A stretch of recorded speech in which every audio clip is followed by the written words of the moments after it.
Assalamualaikum warahmatullahi wabarakatuh. Kami dari kelompok 2, saya Septok Tapiah dan juga teman-teman saya Muhammad Refnaldi, Aldo Naza, Antri Tiara Tama, dan Kurnia Sri Rizky akan menyampaikan tentang statistika, distribusi frekuensi, pengertian, tabel distribusi frekuensi. Dan yang pertama adalah distribusi frekuensi yang akan disampaikan oleh Kurnia Sri Rizky. Kepada Kurnia Sri Rizky, kami persilakan. Oke, baiklah. Perkenalkan, nama saya Kurnia Sri Rizky. Di sini kelompok kami akan membahas tentang distribusi frekuensi. Jadi, distribusi frekuensi adalah data yang telah diperoleh dari suatu penelitian yang masih berupa data acak yang dapat dibuat menjadi data yang berkelompok, yaitu data yang telah disusun ke dalam kelas-kelas tertentu. Data yang memuat data berkelompok disebut distribusi atau tabel frekuensi. Kita lanjut ke slide selanjutnya. Ada beberapa pendapat tentang distribusi frekuensi. Menurut Hasan, distribusi frekuensi adalah susunan kata menurut kelas-kelas interval tertentu atau menurut kategori tertentu dalam sebuah daftar. Sedangkan menurut Ridwan, distribusi frekuensi adalah penyusunan suatu data mulai dari terkecil sampai terbesar yang membagi banyaknya data ke dalam beberapa kelas. Kita lanjut, bagian-bagian distribusi frekuensi. Distribusi frekuensi dibagi menjadi beberapa bagian. Yang pertama itu kelas atau class, merupakan kelompok nilai data atau variabel dari sebuah data acak. Yang kedua, batas kelas atau class limit, merupakan nilai yang menjadi batas antar kelas. Batas kelas adalah semu dari masing-masing kelas, karena di antar kelas yang satu dengan kelas yang lain masih ada lubang tempat angka tertentu. Terdapat dua batas kelas untuk data yang telah diurutkan, yakni batas kelas bawah dan batas kelas atas atau upper class limit.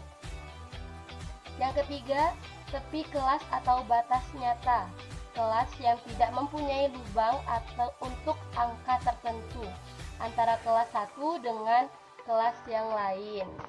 Kita lanjut, yang keempat yaitu titik tengah kelas atau tanda kelas, merupakan angka atau nilai data yang tepat berada di tengah kelas.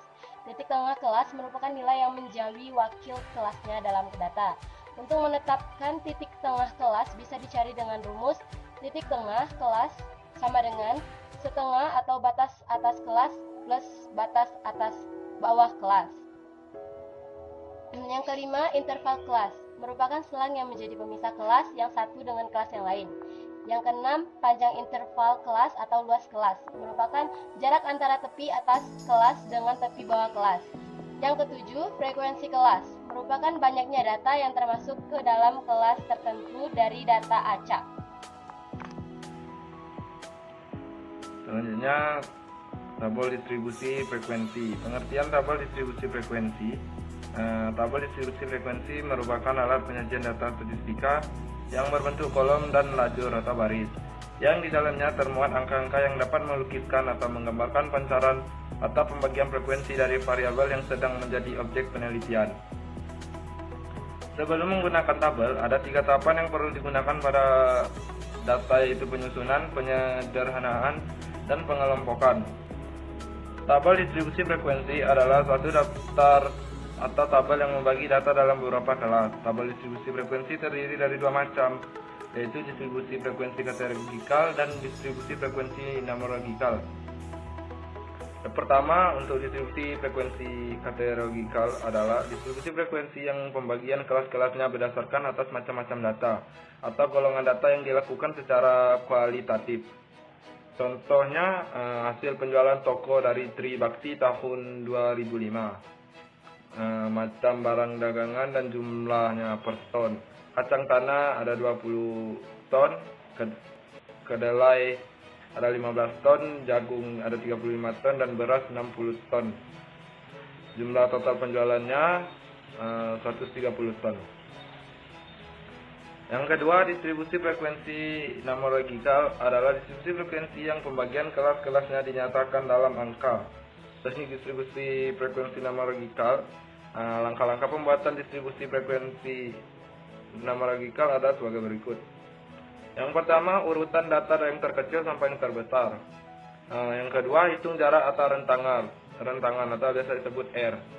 Dengan rumus R sama dengan data tertinggi dikurang data terkecil sampai data terkecil.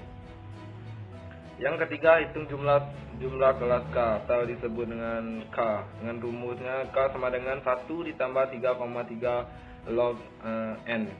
Yang keempat, di mana N sama dengan jumlah data. Yang kelima, hitung panjang kelas interval atau bisa singkat dengan P. Rumus P sama dengan rentangan atau jumlah kelas.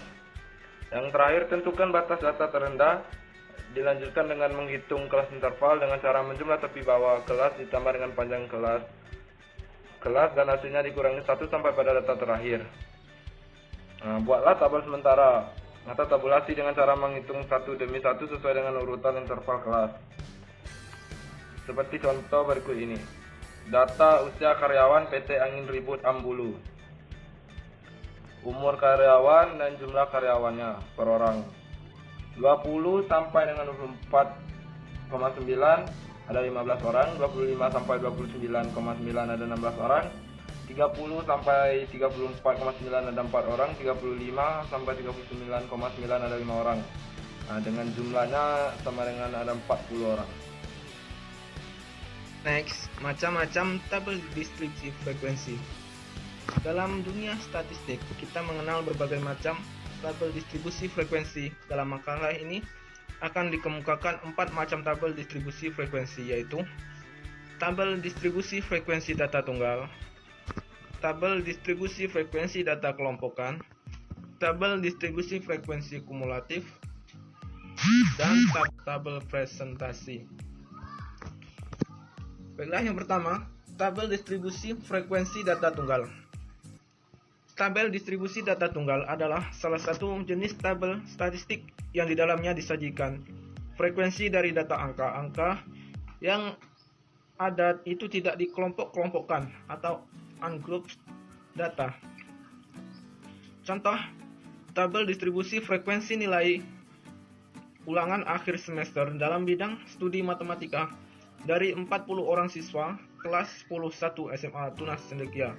Kita bisa lihat dalam tabel, nilai disimbolkan dengan X, nilainya adalah 9, 8, 7, 6, 5. Sedangkan frekuensi disimbolkan dengan F, 4, 6, 9, 16, dan 5. Total disimbolkan dengan total sama dengan 40 sama dengan N. Dalam tabel 5.2.1 nilai UAS dalam bidang studi matematika dari sejumlah 40 orang siswa kelas 10-1 SMA Tunas Cendekia berbentuk data tunggal sebab nilai tersebut tidak dikelompok-kelompokkan atau ungrouped data. Yang kedua, tabel distribusi frekuensi data kelompokan. Tabel distribusi frekuensi data kelompokan adalah salah satu jenis tabel statistik yang di dalamnya disajikan pencarian frekuensi dari data angka, di mana angka-angka tersebut dikelompok-kelompokkan atau dalam tiap unit terdapat sekelompok angka. Adapun langkah-langkah membuat tabel distribusi frekuensi data kelompok adalah sebagai berikut. 1. Mencari rang atau R sama dengan penyebaran per jangkauan dengan rumus R sama dengan XT dikurang XR plus 1. R sama dengan H dikurang R plus 1. Keterangan R adalah range, XT atau H adalah nilai tinggi, XR atau L adalah nilai terendah. Yang kedua, menentukan kelas atau kelompok. Ada dua cara untuk menentukan kelas ini, yaitu dengan rumus dengan serampangan. Dengan rumus tetap yang diusulkan, Sturges K sama dengan 1 plus 3,3 log N. Dengan serampangan atau sembarangan, yaitu dengan menambah 1 kelas lagi. Jika masih terdapat salah satu nilai atau skor yang belum masuk dalam distribusi, bisa juga dengan membulatkan ke atas setiap hasil dari perhitungan penentuan kelompok atau kelas. Menghitung lebar kelas atau interval kelas yang disimbolkan dengan I dan dirumuskan sebagai berikut. I sama dengan R per K. Yang keempat, menentukan batas kelas.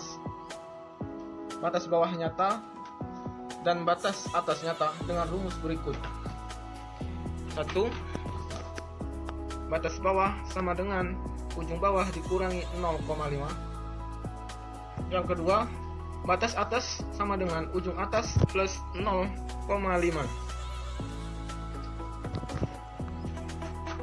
Selanjutnya, menentukan titik tengah kelas atau X1 dengan 3 macam cara sebagai berikut. Yang pertama, titik tengah kelas sama dengan 0,5 dikali batas bawah plus batas atas. B.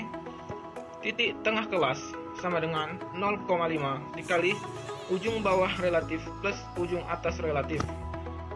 Yang ketiga, titik tengah kelas sama dengan ujung bawah relatif plus ujung atas relatif per 2. Yang keenam, membuat tabel distribusi frekuensi berdasarkan hasil R, K, dan I. Cara pengisian tabel tersebut yaitu pada kolom interval kelas. Mulailah dari angka yang paling kecil dari data mentah, kemudian diurut sampai 14 angka sesuai hasil interval, begitu seterusnya ke atas sampai kelas tertentu sesuai hasil K. Oke, di sini saya akan menjelaskan tentang nomor 7 yang menentukan titik tengah X1 dari masing-masing data. Contohnya, terdapat data hasil ulangan bidang studi fikih sebagai berikut: 65, 54, 44, 32, dan seterusnya seperti yang Anda lihat. N sama dengan 40, 52, 27, 36, dan seterusnya. Nomor 1, mencari rank. Dari data tersebut, ranknya R adalah sebagai berikut. R sama dengan 96 dikurang 15 tambah 1 sama dengan 81 tambah 1 sama dengan 82. Nomor 2, menentukan kelas per kelompok dengan rumus Sturges. Dari data tersebut, nilai K dapat dicari sebagai berikut. K sama dengan 1 tambah 3,3 dikali 1,6 sama dengan 1 tambah 5,28 sama dengan 6,28 sama dengan 6. Nomor 3, menghitung lebar kelas, interval kelas. Dari data tersebut, I dapat dicari sebagai berikut. I sama dengan R per K sama dengan 82 per 613,7 sama dengan 14. Nomor 4, menentukan batas kelas. Dari data tersebut diperoleh bahwa ujung bawah sama dengan 15, ujung atasnya sama dengan 28, batas bawah sama dengan 15 dikurang 0,5 sama dengan 14,5, dan batas atasnya adalah 28 tambah 0,5 sama dengan 28,5. Nomor 5, menentukan titik tengah kelas X1.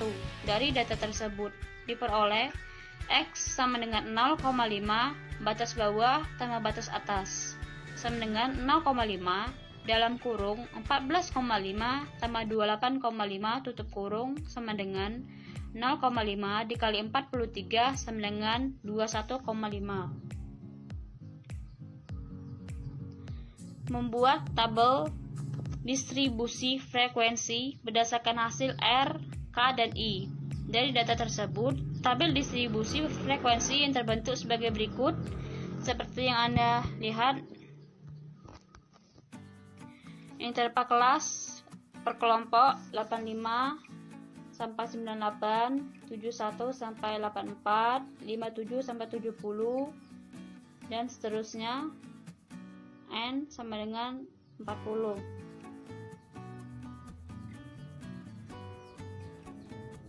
Nomor 3, tabel distribusi frekuensi kumulatif. Dimaksud dengan tabel distribusi frekuensi kumulatif ialah salah satu jenis tabel statistik yang di dalamnya disajikan frekuensi yang dihitung terus meningkat atau selalu ditambah-tambahkan, baik dari bawah ke atas maupun dari atas ke bawah. Contohnya adalah lihat tabel 1, distribusi frekuensi kumulatif nilai-nilai hasil THB bidang studi PMP dari 40 orang siswa MTSN. Nilai X 8, 7, 6, 5 7, 18, 5, 10 40 sama dengan 6, 33, 15, 10 7, 25, 30 40 sama dengan 6. Total 40 sama dengan N. Tabel 2. Distribusi frekuensi kumulatif usia 50 orang guru matematika yang bertugas pada sekolah dasar negeri. Di usia 50 sampai 54 ada frekuensi aslinya yang berjumlah 5 dan frekuensi kumulatif atasnya 50 sama dengan N dan kumulatif bawahnya 5. Di usia 44 sampai 49 frekuensi aslinya 9 dan frekuensi kumulatif atasnya 45 dan kumulatif bawahnya 14. Di usia 39 sampai 43 ada frekuensi aslinya 13 dan frekuensi kumulatif atasnya 36 dan kumulatif bawahnya 27. Di usia 34 sampai 38 frekuensi aslinya berjumlah 6, frekuensi kumulatif atasnya 23 dan kumulatif bawahnya 33. Di usia 29 sampai 33 frekuensi aslinya 7 dan frekuensi kumulatif atasnya 17 dan kumulatif bawahnya 40. Di usia 24 sampai 28 frekuensi aslinya 10 dan frekuensi kumulatif atasnya 10 dan kumulatif bawahnya 50 sama dengan N. Total 50 sama dengan N. Tabel 1 dinamakan tabel distribusi frekuensi kumulatif data tunggal sebab data yang disajikan dalam tabel ini berbentuk data yang tidak dikelompok-kelompokkan. Lihat kolom 1. Pada kolom 2 dimuat frekuensi asli, yakni frekuensi sebelum diperhitungkan frekuensi kumulatifnya. Kolom 3 memuat frekuensi kumulatif yang dihitung dari bawah, di mana angka-angka yang terdapat pada kolom ini diperoleh dengan langkah-langkah kerja sebagai berikut. 10 tambah 5 sama dengan 15, 15 tambah 18 sama dengan 33, 33 tambah 7 sama dengan 40. Hasil penjumlahan akhir dari frekuensi kumulatif akan selalu sama, dengan N, di sini N sama dengan 40. Kolom 4 memuat frekuensi kumulatif yang dihitung dari atas, di mana angka-angka yang terdapat pada kolom ini diperoleh dengan langkah-langkah kerja sebagai berikut. 7 tambah 8 sama dengan 25, 25 tambah 5 sama dengan 30, 30 tambah 10 sama dengan 40 sama dengan N. Adapun tabel 2 dinamakan tabel distribusi frekuensi kumulatif data pengelompokan sebab data yang disajikan dalam tabel ini berbentuk data kelompokan. 4. Tabel distribusi frekuensi relatif. Tabel distribusi frekuensi relatif juga dinamakan tabel presentase. Dikatakan frekuensi relatif sebab frekuensi yang disajikan di sini bukanlah frekuensi yang sebenarnya, melainkan frekuensi yang dituangkan dalam bentuk angka persenan. Contoh tabel 1. Distribusi frekuensi relatif atau distribusi presentase tentang nilai-nilai THB dalam studi PMP dari sejumlah 40 orang siswa MTSN. Kita lihat di dalam kotak, nilai disimbolkan dengan X dan F adalah frekuensi dan presentase disimbolkan dengan P. Di dalam kotak nilai terdapat angka 8, 7, 6, dan 5. dan di kotak sebelahnya frekuensi terdapat angka 7, 8, 5, dan 10. Dan di kotak sebelahnya presentase atau P terdapat angka 17,5, 45,0, 12,5, 25,0. Total 40 sama dengan N, 100,0 sama dengan P. Keterangan. Untuk memperoleh frekuensi relatif atau angka persenan, sebagaimana tertera pada kolom 3 tabel 5.2.5, digunakan rumus P sama dengan X 100% sama dengan frekuensi yang sedang dicari persentasenya. N sama dengan number of steps atau jumlah frekuensi atau banyaknya individu. P sama dengan angka presentasi. Jadi, angka persenan sebesar 17,5 itu diperoleh dari X 100% sama dengan 17,5 sebesar 32,5 diperoleh dari X 100% sama dengan 45,0, demikian seterusnya. Jumlah presentase atau P harus selalu sama dengan 100,0. Dengan cara yang sama seperti telah dikemukakan di atas, contoh untuk tabel distribusi frekuensi data kelompokan adalah sebagai berikut. Tabel 2, distribusi frekuensi kumulatif usia 50 orang guru matematika yang bertugas pada sekolah dasar negeri. Kita lihat dalam tabel. Di sana terdapat usia 50 sampai 54, 44 sampai 49, 39 sampai 43, 34 sampai 38, 29 sampai 33, dan usia 24 sampai 28. Dan di kotak sebelahnya terdapat angka 5, 9, 13, 6, 7, dan 10. Dan di kotak sebelahnya lagi persentase atau disimbolkan dengan P 10,0, 18,0, 26,0, 12,0, 14,0, dan 20,0. Total 50 sama dengan N, 100, sigma P. Demikianlah yang dapat kami sampaikan. Lebih dan kurangnya kami mohon maaf. Saya ucapkan terima kasih. Wassalamualaikum warahmatullahi wabarakatuh.